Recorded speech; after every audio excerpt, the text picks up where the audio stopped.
more story than they needed. I'm honored to be here today, truly. I'm glad to be any place today, truly. If you think back with me to the 1950s, now those of you who aren't 55 or so, you won't be able to think back, but just play along.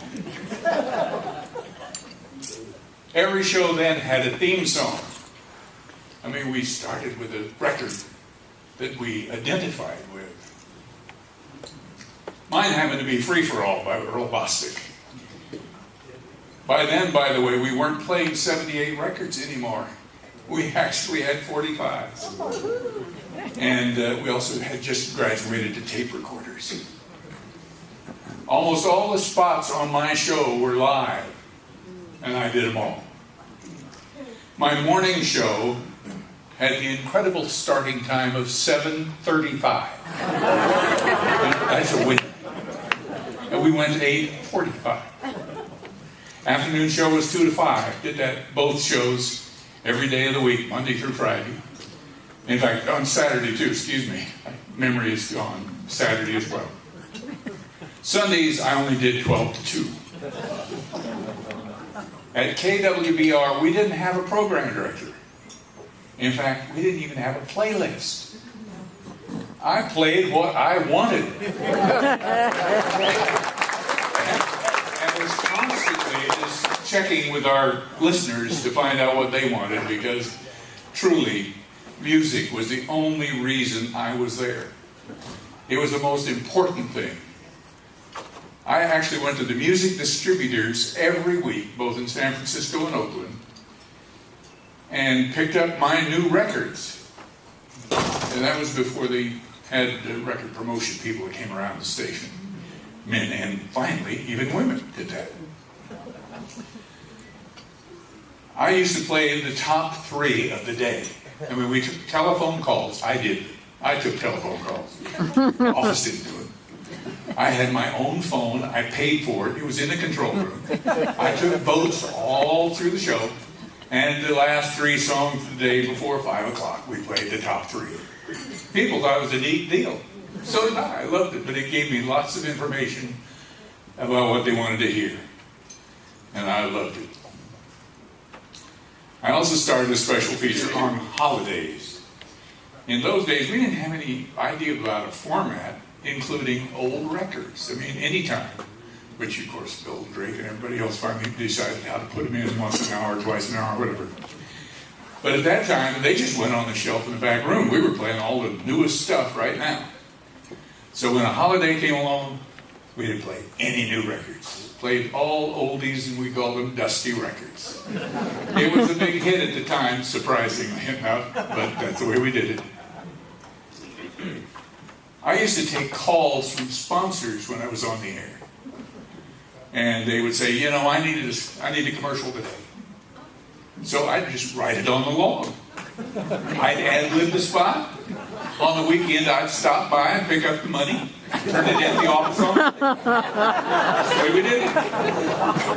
Well, that all changed in 1959 when it became KDIA, and I became the program director. I don't have dates, and I can't prove any of the following. But I believe that KDIA was the first black station in the country to have a news department, to cover all the local elections with complete election returns, to editorialize weekly, to editorially endorse candidates and issues. We created a series called Profiles in Black, which was a Black history series. We'd had the first professionally produced singing jingle package. KDIA Lucky 13 was a hell of a package. We were the first black station to be the home station for an NFL team, the Oakland Raiders. Yeah, go Raiders. We did it for a number of years. We also did USF basketball. I know you missed that, but I guess we may be at the end. I'm about to spit. All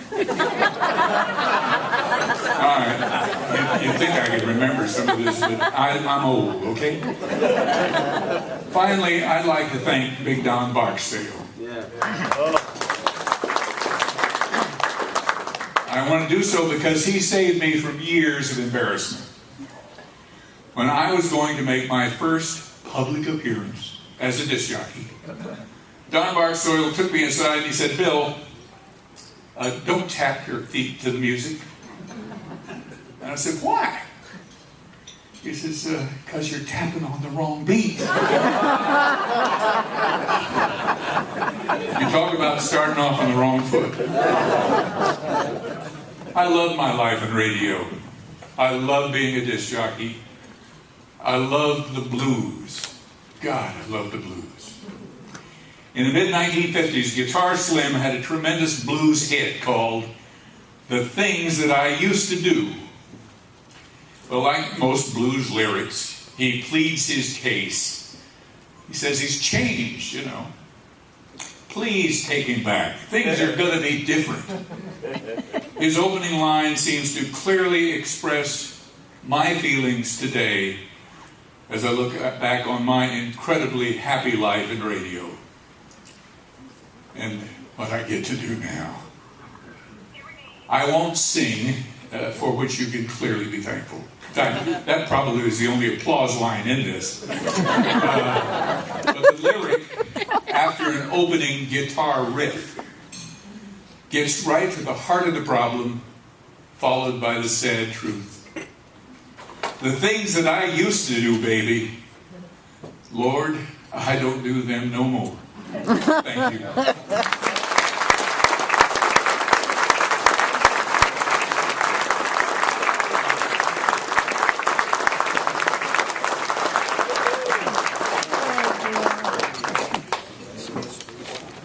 This year, the Bay Area Radio Museum and Hall of Fame, the broadcast legends, and the California Historical Radio Society struck upon a novel idea. Over the